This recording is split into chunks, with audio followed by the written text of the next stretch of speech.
Hey, everybody, welcome back. Today, I want to talk a little bit about something that I wanted to make a video about a little while ago, but I wasn't really quite sure how to frame it. But I was inspired when I was watching Owen's stream when he was breaking down the movie Inception. And I think that really he touched on a lot of points that I wanted to cover as well. And it sort of gave me the inspiration to do this video.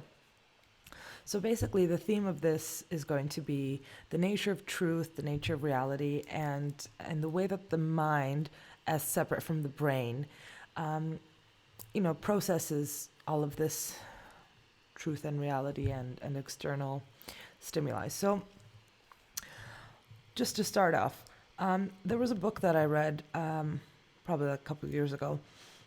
Um, it's called The Righteous Mind by Jonathan Haidt. Um, he writes in this book, he tries to explain in a psychological way, because he's a psychologist, about how political differences occur in different people. And what exactly is the defining difference between liberals and conservatives? And I say it that way because, of course, we know that these are false binaries, false dual, kind of two wings of the same bird, as we like to say. Okay? But anyway, what he found in this book, and I think the book is interesting, it's worth reading. He found that there's two kind of internal things that happen. You've got the elephant and the rider. And the elephant is your sort of emotional reaction, your subconscious reaction, your sort of deep down gut instincts. And then the rider is, of course, reason and thought, and you think you're making like executive decisions for yourself. But actually, what he found, there's two things that he found. There's that. So going off the elephant and the rider, what he was saying is that we think that we're in charge, but we're not in charge. We like to make excuses afterwards, think of reasons afterwards. So we're not really the ones. The rider is not leading the elephant. The elephant is leading the rider through those emotional reactions, through those subconscious wish fulfillment and whatever, I don't want to say programming, but whatever upbringing you had and whatever biases you have and beliefs and attitudes and all the rest of it. So he says that the rider acts like a sort of a lawyer. You do the thing, and then you rationalize, oh, I must have done it because da da da da da. Well, that obviously makes sense. Yep, that's why I did it. I always meant to do that. That was my plan all along. Joke's on you. No, sorry, I just can't help it. Okay. So that's one thing that I think was very interesting he talked about. But he said the fundamental difference between liberals and conservatives is that liberals have a very high tolerance for disgust. And they don't really almost consider the sacred and the profane. They don't think, or obscene, or profanity and sacred things. They don't really hold those things as a value, whereas liberals, and then whereas conservative people do, because a lot of them are, if they are believers in one faith or another, that will ground them in the sacred and profane. But even those who are not, they still have a very low tolerance for disgust. So he gave like an example of, what if I were to tell you that, it's funny that we're talking about eating bugs because they're trying to make us do that. And think about who's trying to make you eat bugs. The people who have a high tolerance for disgust and little to no conception of the sacred and profane and obscene. So those people just keep that in mind. That everything happens as you would expect it to happen if you think about who is doing it. Hold that thought. So he was saying, how do you test reliably if someone is easily disgusted or not? And he was saying, well, what if I were to say, eat this bug? And you say, no, gross, it's a bug. Most people would say that. And then he said, all right, what if I were to assure you 100%, like there's no way that it's dirty. I've sterilized it. There's absolutely nothing dirty about it. Would you still eat the bug? And that's where people diverged. The liberals would say, well, if it's clean, then I'll eat it. I'm just trying to eat this bug. Anyway, and the conservatives would be like, no, it's still a frickin' bug. Like, you can say that it's clean, but it isn't. Okay, he gave many more examples. I'm not trying to make like a book review of this, but if I can, if you want me to.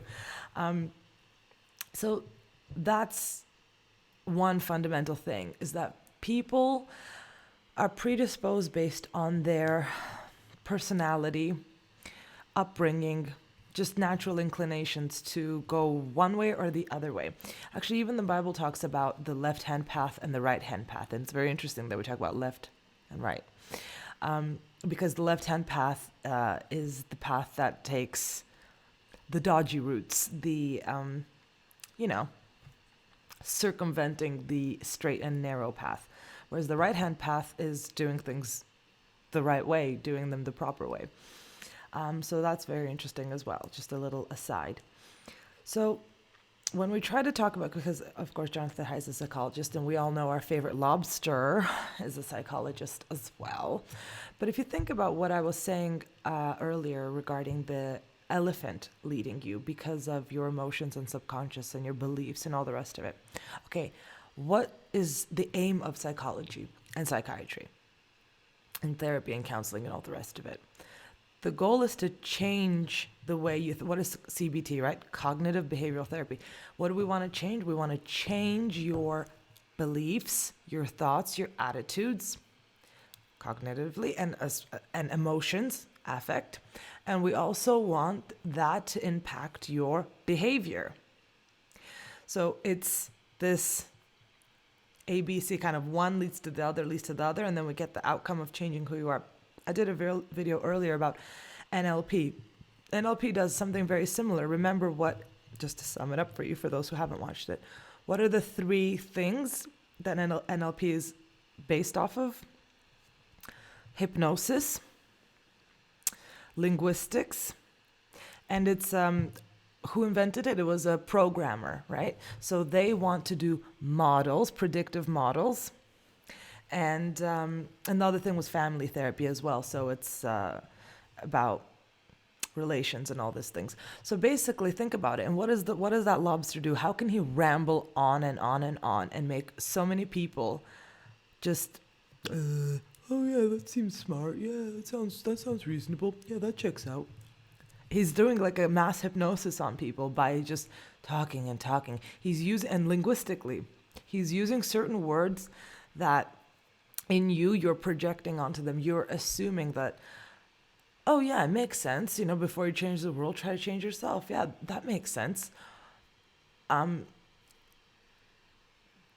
It's a mind fuck. Excuse me, but it's a mind fuck. So going back to my question just now, what is the point of psychology and psychiatry? Is to try to change you. There was a saying when I was doing my studies in of course, psychology. There was a saying, mental illness is an illness solely caused by the person experiencing the illness, and it can only be cured by the person experiencing the illness. And I thought, well, that is freaking interesting, isn't it?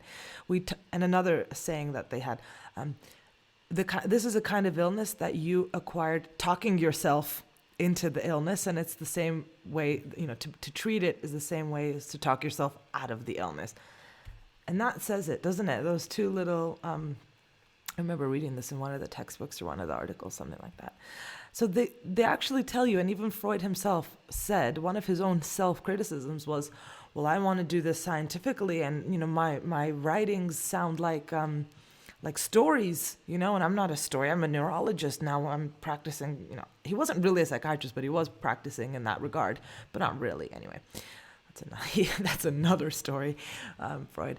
Yeah, but even he said oh, this is interesting how it's not as scientific as people think it is, and though they put it under the Department of Science, by the virtue of that they're testing things and trial and error and all the rest of it, yes, they give you some sort of therapy, see if it works, withdraw the therapy, reinstate a different therapy. So there is some sort of experimentation that happens. So, okay, fair enough in that regard.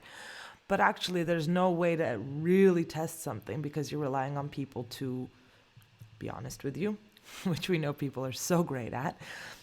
But you're also relying on them to have the apparatus to actually measure and understand, am I actually better? If I knew these things, then why would I come to you to get help? Okay. Now, not to be super cynical or sinister about these things, but, some people have said that psychology and psychiatry and just science and medicine as such, the whole therapeutic healing world, it's not really so much about helping and healing people. And it seems to be a little bit more about control, because what do? Lab coat, expert, letters before and after the name. We trust those types of people, right? And we sort of trust them blindly. Now, we know that nowadays, if you want to be a smart consumer of healthcare or whatever, you sort of need to do your own research, because they may recommend you to remove an organ that you maybe didn't need to remove, or you maybe know about a different type of medication or different type of procedure. And you have to be able to push back on these things. Otherwise, they have total control over you. And you are, in a way, tacitly giving consent to them doing these things to you. They are doing things to us that we don't give consent for, but when you allow them to treat you and you say, whatever you say, doc, you know best. Of course, they still have some duty of care, and they still have, that Hippocratic oath to uphold and all the rest of it. But you have to, knowledge is power, right? To be forewarned is to be forearmed. The truth shall make you free. You need to know some things, otherwise you are at the beck and call of other people. So how do they control us? They try to manipulate the environment around you, because that's another thing. That is behavior modification, is to manipulate the environment so that you react to the environment differently. It's that nature and nurture debate, right? Some things genes control, other things, hormones, brain, neurons firing, all the rest of it. And also you have external stimuli. Now that is a very interesting thing, because you don't always notice you don't notice what you notice. Like, you take in actually a lot of information, and I mentioned this as well in the NLP.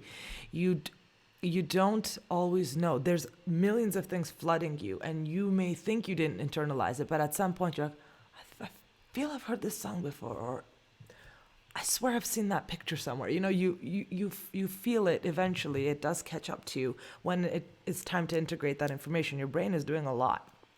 Okay? So they try to change the environment around you so that you act differently. Think about all the public policies that they say. Well, if we ban smoking here, then people will smoke less. What do they do for people who are trying to lose weight? They actually, or even try to sell products. What do they do? Think about marketing. They'll put certain foods they want to sell at eye-level shelves. And then also for children, they put it at their eye-level shelves. Think about that. And all this sort of other things don't get the prime real estate on the shelves. Think about how you want to present something. What do they put at the front of the store on the mannequins that they want to sell to you? It's not their sale items, is it? It's their new collection. It's the thing that they want to push. That's full price. That's on trend. Okay? So we're constantly being manipulated. The way that the roads are formed, that's the way that they want you to walk. Right? Like, just think about it. Everything is one form or another of control. Now, some is benevolent control, and others is, I would say, like, unnecessarily micromanaging, because it really doesn't matter. For example, if you're walking in a park and there is a bit of a road, but you can walk through the grass, like, who freaking cares? So sometimes people, once they get a taste of control and power, and it is about that for them, it's difficult to let it go, and they really sort of enjoy it, don't they? So, Owen talks a lot about wizardry, and even just the other day, Polly put out a video, and she's saying, like, what he's saying, manipulating the words in such a way where it was dishonest. Check out her video. Her last video is pretty good. It's wizardry. You're casting spells by the things that you say, and that's why mental illness, which in and of itself it doesn't make sense, because then you're presupposing. It's weird how, sorry, just an aside. See, I told you I just go off like Owen type rants. If you think about what is mental illness, is the brain and the mind separate things, right? Descartes was talking about this, about the dualism of body-mind. Okay, if a materialist, a person who doesn't believe in creation, in the afterlife, in anything sort of spiritual, they just believe in evolution, matter, what is testable, sensory sort of input, you can prod it and test it. Okay, how is it that they can oops, excuse me. How is it that they can say mental illness? Because, excuse me, there's another, it makes no sense. You're basically admitting that there's something beyond the physical and you want to treat that thing, but you also don't incorporate that into your worldview. So there's another psychiatrist, really kind of an OG in the psychiatry field. His name is Thomas Szasz. He's this Hungarian psychiatrist. And I read his book as well a couple of years ago called The Myth of Mental Illness. And he says that if there's something wrong with your thought process, then either it's a physical illness, which has nothing to do with psychology, it should be treated as a physical illness, or it's some sort of concocted illness that doesn't really exist. He says illnesses of this variety of mental illnesses are invented and not discovered. So all this ADHD, he says it's nonsense, like schizophrenia. He says there's two bases, they say, of schizophrenia: biological and non-biological. And it's that one that is a bit of an illness. Because if you have a parasite or some sort of illness, like you're sick and you're delirious, you're going to have neurological, psychological effects of how your behavior has changed, your memory has changed, your thinking. Right, but those are physical processes because there's pathways in the brain that we can see and test. So it's not actually a mental illness. What is mental? Is it the brain or is it not? And if it's not, then what is it? And that's what they still don't want to acknowledge, and yet they take it as a given. How is it the pills are going to cure mental things? They're going to cure possibly, or make worse, brain things. What are mental things? Mental things are the thing. It's funny, isn't it? They won't agree to our worldview that there is more to it than that, but yet they treat you as it's a presupposed truth that there is. So if you think about actually what does psychology actually mean, if you think of the Greek word, so psyche in Greek, psy, it's the spirit, the soul, the study of the spirit or soul, right? And if you think about medication or the word pharmacy, pharmacology, I'm pretty sure that is the Greek for like magic. Yeah, so be careful when you take drugs because you are opening yourself up to other things than just therapy, like therapeutic treatments. And also, there is really no difference between illicit drugs, as in street drugs, and pharmacological drugs because they're also mind-altering drugs. Physiological, they change your hormones, they change your thoughts, behaviors, all sorts of things. If one can make you have a tic or stop having a tic, it's affected your behavior. It's affected your brain, your everything. So maybe that's something to think about. Why do we have such a drug problem? War on drugs. What they're really saying is we want to be the only drug dealers. Think about that. Okay, another thing that psychologists and psychiatrists are really, really obsessed with is dreams and hypnosis and putting you in a trance state. Why? Because you're highly suggestible in that state. We can, going back to the elephant, we can see what your subconscious is doing. We can see what your emotional states are doing, what you naturally respond to, what you're projecting, what you're like in Inception. They put you under that state where either you're dreaming or you're lucidly dreaming or semi-dreaming or just really relaxed, altering your brain waves.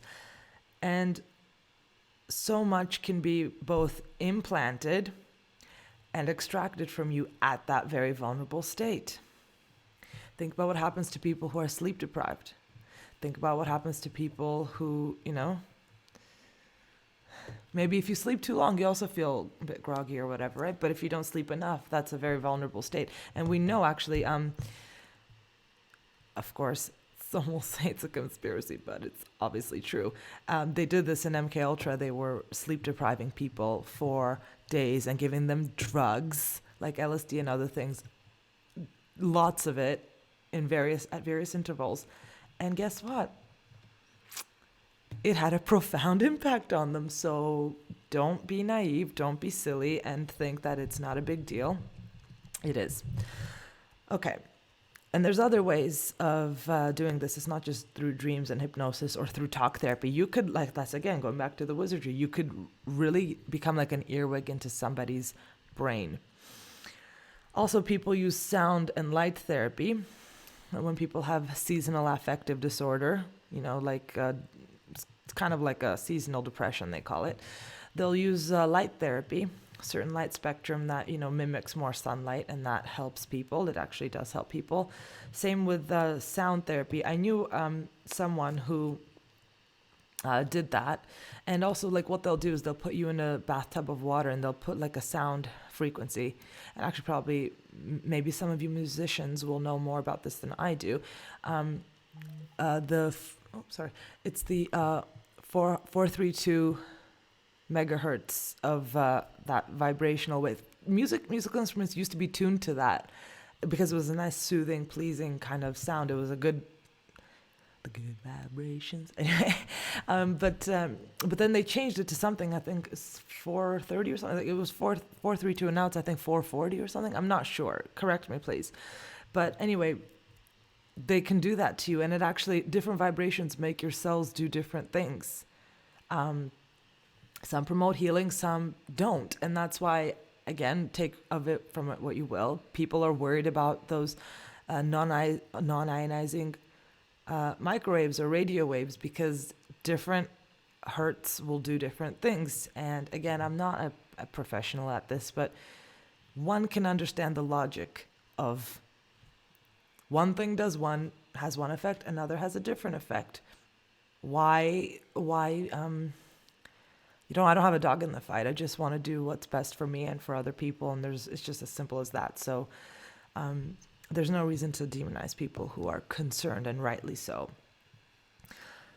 Okay, so I talked a bit about the marketing and how that's basically mass mind control, and actually the more places that they do this, so they have certain, for example, multinational companies, they will have the same or similar marketing campaigns, or actually different marketing campaigns, and that's what they want for each culture. I noticed that when people, when countries start to become westernized, they sort of take on Western illnesses. So some countries don't have depression, and then when the more Western that they get, all of a sudden they're anxious and depressed and suicidal or all the rest of it. I feel like there's some sort of a built-in self-destruct button in this Western programming. And it's not by design. It's not by accident, sorry. So again, back to the talking and wizardry of it. It's the narrative, right? It's emotional manipulation. And we do it through words, and we also do it through pictures. And that's why film is such, or music videos or all of it, and music in general, that's why it's such a powerful tool, because people don't just think, you may think with words, but people also think in pictures and images. And what are dreams, right? You're visualizing certain things. And that's in the type of therapy as well, visualization. So, it's a double-edged sword. On the one hand, it can help you, obviously. On the other hand, it can be the very thing that hurts you. Because once we know that something has an effect, then you know how to manipulate what kind of effect you would like it to have. That's what you have to watch out for. And that's why you need to know when you're being used, when you're being manipulated. And I did say this before in my NLP video as well. If you know their tools, and of course Owen says this too, once you know the trick, like once you see the magic trick, it doesn't work on you anymore. Once you know, when you hear certain words, buzzwords that are being used, like, oh, AI, and it's like, ugh, it's just freaking software. We get it. Oh, machine learning. Oh, this. Okay, what are you talking about? Computer program? Who are you trying to scare? You didn't reinvent the wheel, So just be on the lookout for it, because it's all tried and tested. Hey, like these are things that we know that they have an effect, and that is, which leads me to my next point, and that is why the status quo is so guarded, both by people the controllers who require it to be the way it is for them to be able to do what they need to do, but also by the people who are, for lack of a better metaphor, in the matrix, right? They they're dependent on it. So if you burst their bubble, then what? So on both sides, it's like a weird Stockholm syndrome. It's like they don't want to be awoken and they need you to be asleep. So it's the two things. So where do we come in? We're like the maverick types. We're the rebels. And that is very dangerous to them. Why? Not because we're a thorn in their side and we're agitating them. They're okay with that. They're okay with disruptors who keep you in the loop, right? Like this fake conservative ink people, or these libtards, as the common parlance would like to say. They keep you in that anger porn, fear porn, porn. Like it's part of the game for you to have a bit of. You think you have some say or control when you start to lash out a little bit, but when what you're saying is actually breaking the spell, actually deprogramming people, actually making people feel better and not anxious, making them feel loved and welcome and part of something rather than used and manipulated and worthless, that is a problem. That is a problem because, well, obviously then they can't control you. So why would that ever be a good thing to them? So people naturally who are going to challenge the narrative are going to be sort of marked men. Right, I mentioned the breaking of the spells. Oh yeah, there was a really great quote that I heard. I have no idea who said it. I can't remember. I heard it way back. But I think it's so important. And I may have said this before, but indulge me. People don't have ideas. Ideas have people. That's so true, isn't it, though? Because what is programming? What is learning? What is indoctrination? Call it whatever you want, right? Some have positive connotations, some have negative connotations. But we are, apart from, and this is something that guy, going back to that book, The Righteous Mind, Jonathan Haidt, he said, there's the whole blank slate thing, right? You're born and you're just completely programmed. Well, that's not true. And he shows why it's not true. He says people have a first draft. So like, your body has this like a motor response. It knows that at a certain, developmental milestone, you're able to stand up and walk. Yes, there are feral children and all the rest of it, but that's very rare. People will stand up and start to walk, and they know that they can suck for food, and they know they can grab and put things in their mouth, and they can manipulate their environment. So there is a first draft. There are certain things that we are inbuilt to know. And then you either sort of have to develop it and learn new things, or you maybe extinguish those things if you didn't develop them, but they're there. There's something there. So we're just a vessel for these new things that we learn, aren't we? So people, that's why there's so few innovators, isn't there? Because not everyone has new ideas. For example, I thought of my bear name, right? I thought, oh yeah, I'm going to be Salty Bear because, my comments are salty and I'm salty. And, the Bible says you are the salt of the earth. And without, if we don't have the salt, then what will, it be flavored with? And if salt is lost its savor, then what good is it than to be trodden under the foot of men? And yeah, that's profound. That's true. That's our job. That's what we are. I saw someone in the chat. I wasn't in the live chat this particular time, and I was like, yeah, that's right, Salty Bear. I'm like, that's my name. Who is that? I checked on YouTube. There's like 24 Salty Bears. I'm like, damn, now I have to change my bear name. I freaking like that bear name. No, I'm not going to change it, but whatever. But you see, you think that you've got a new idea and you don't. Sometimes I want to make a comment, or I do and I haven't read them yet. And then I'll scroll down and I see easily 10 people made the same comment. That's great. That's great. That means we're thinking the same way, but also we're not thinking terribly differently, So that's a very funny way to see life, that we don't actually have too many new ideas. We do have, not that I don't terribly like Jung, but he did talk about that collective conscious, not unconscious, about, we have certain archetypes and certain symbols and things that we recognize.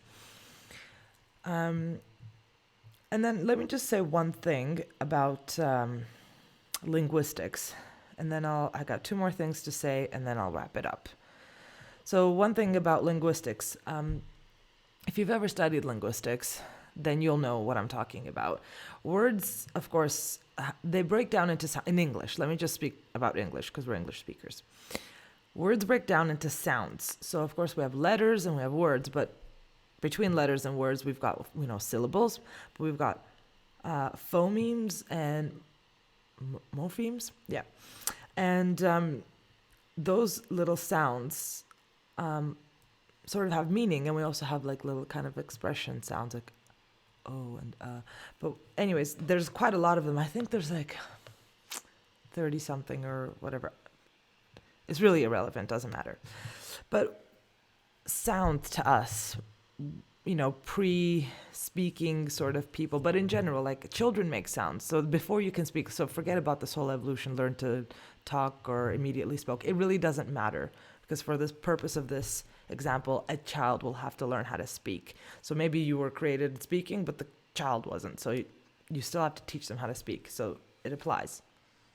No conflicts of that worldview. Okay. Words themselves have meaning, but sounds themselves have meaning. Again, that's why music is so powerful, because you can feel things without any words at all. And also remember when just in the other stream, like Owen sang the same song, but in a different way. One was like happy and one was sad, and you really like felt it. It's the same idea. So those sounds, those syllables and phonemes and morphemes, they actually have that sort of a meaning to them. And it's something that you can emotionally intuit and understand. And even people can communicate, for example, with grunts and other sound effects, just like a tonal thing. So it's not just what we say, it is how we say it. And it is the things that we don't say per se either. So let me just give you some examples of very common words that we know. And they're not necessarily words. Like one of them is a word. But let's see what you think of them. Let's start with the one that is... Oh, and a lot of this will have to do with Hebrew. I know that sounds really weird, but for one reason or other, I'll leave it there. For one reason or other, we have taken, because English is kind of a mixture of languages. It's got French, it's got Germanic, it's got Latin, it's got Greek, but we also have some Hebrew words. For example, the word alphabet, it comes from the Hebrew first letter aleph, second letter bet, aleph bet. Alphabet, that's like where it comes from. I mean, it could come from something else, but I was taught that. This is another word that we know. We should know it from the Bible. It means father, Abba, and Arabic they say Baba. But have you heard that word before? Abba, A-B-B-A, ABBA, the band. Okay, is it supposed to be an insult to our Father? Because that's what Jesus says when he prayed. He would say, Abba, forgive them, so, and that's how you're supposed to pray. So it's very interesting. Here's another, speaking of bands, another word, Gaga, like Lady Gaga. What does Gaga mean? Let me just take you. So Gaga.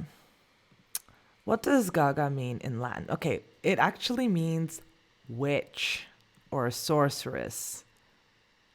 Okay? Are we surprised that a witch who's friends with, what's that spirit cooking psycho Abramovich or Marina Abramovich? Yeah, is it a surprise that she's friends with her and her name is Lady Witch? Now, there are other words like that it means in English, like, oh, she's gaga for something like crazy. Remember that, what is it, Freddie Mercury, and what was it, Queen?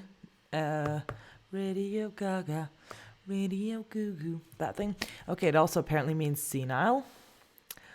And infatuated, yeah, you're gaga for that person, you're in love with that person. Okay, so it means things in English, but it means something else as well. And people don't know that. So that's interesting. What's another word that we know quite often that people chant? MAGA. All right. Make America Great Again. MAGA. Do you know what MAGA is? MAGA is, again, in Hebrew, it's a type of combat. It's a military self-defense system that the IDF apparently invented it. Like, that's their type of technique, that it includes these different types of methods. Country of origin.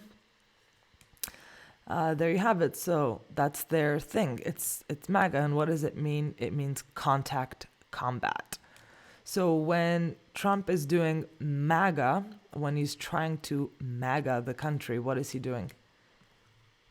He's engaging in combat with his adversaries.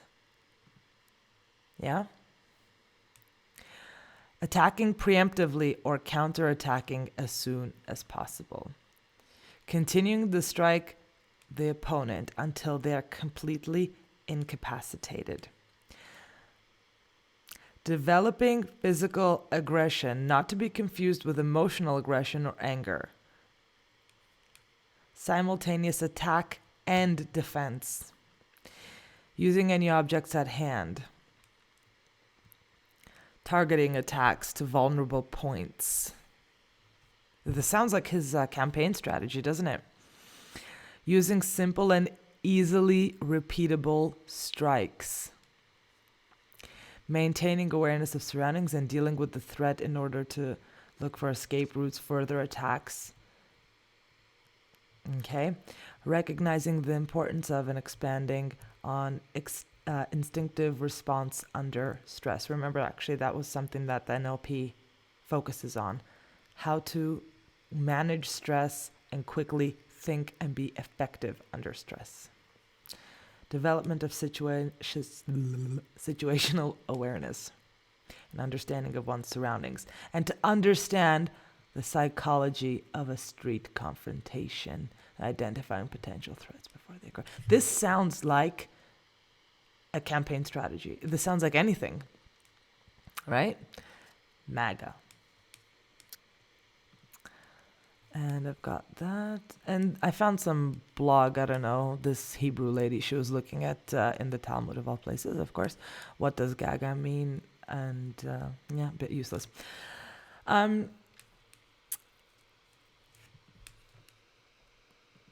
So very interesting what words mean. There are actually more things like that, but I just thought that those were very common examples, things that we know all the time, we hear all the time, but people don't necessarily think of it. Now, one last thing before I end. Owen was talking about in his stream, the Inception one, he was talking about, as soon as he said it, it made me think of the song, and it's so funny how he talks about how, remember the McDonald's, ba-da-ba-ba-ba, I'm loving it, that, how that was pre-programmed before it even became a campaign by different, by that rapper, by Justin Timberlake, by Pharrell Williams. Remember that? So there's another thing that he said, you live your life in thirds, 8 hours for one thing, 8 hours for another thing, 8 hours for another thing. And I've been seeing like some commercials, and they did I thought it was Italian or something, but I looked it up and it's not an Italian song. But there's a song that literally said the exact same thing that he did. And I just thought, oh my goodness, what are the chances? So I looked it up. I just thought, okay, let me see if I can find what this song is. And I found it. It's this song. Now, I'm not going to play more than I need for the, just to illustrate. It's like maybe 5-10 seconds just to play the, it's basically the chorus. So here's what it sounds like. Lucky, lucky, lucky me, I'm a lucky son of a gun. I work 8 hours, I sleep 8 hours, that leaves 8 hours for fun. Lucky, lucky, lucky me. Apparently Ray Charles is in this. I didn't know that. Evelyn Knight and Ray Charles. Okay. Do you notice how certain things just keep repeating and repeating and repeating? So advertisers are very clued up, and in fact, most I don't know about most, but quite a lot of advertisers and marketing people, they are very well, either they themselves have a psychology background or they know how to manipulate psychology. That's what good copy is all about. If you can hit them in the emotional level, there's a hard sell and a soft sell. Hard sell, you tell, oh, this car goes this fast and this details, factual details. Soft sell is, oh, if you have this car, all the hot ladies will love you. It's like the lifestyle. Oh, what does this perfume smell like? Oh, it smells like a babe magnet. Like, is there a scent of what does that smell, right? So it's very, very interesting what can be done with really nothing at all, just words or just changing the environment. So I'm going to just leave it off on that because this is long enough. I'm going to leave it off, of course, with a Bible verse. You may be familiar with it, Isaiah 54:17. This is the King James, but I can read it to you without saying ye. I'll say you, no problem. So let me just read it for you. No weapon that is formed against you shall prosper. Every tongue that shall rise against you in judgment, you shall condemn. Oh, thou shalt condemn. So there you go, you shall condemn. This is the heritage of the servants of the Lord, and their righteousness is of me, saith the Lord. So no weapon formed against you shall prosper. That doesn't mean you're not going to endure hardship. That doesn't mean that you're not going to get mind fucked along the way. Sorry. But it does mean that at the end of the day, if you can get through this, you will make it to the other side. So they can try. They can try to play their games. But the more you know, and the more you know that their techniques, don't go down don't fall into despair with this. Just laugh in their face like, ha, I know what you're doing. Yeah, nice one. What do you think? I was born yesterday? You think I don't know your wizardry? Get out of here. Go on, get. So that's pretty much everything I wanted to say. I've ticked all the boxes here. I actually made notes. I'm like, such a studious girl. So hope you enjoyed it. Hope you found it interesting. I'd love to hear your feedback. And I'll be doing another video hopefully soon. So I'll catch you guys later. Bye.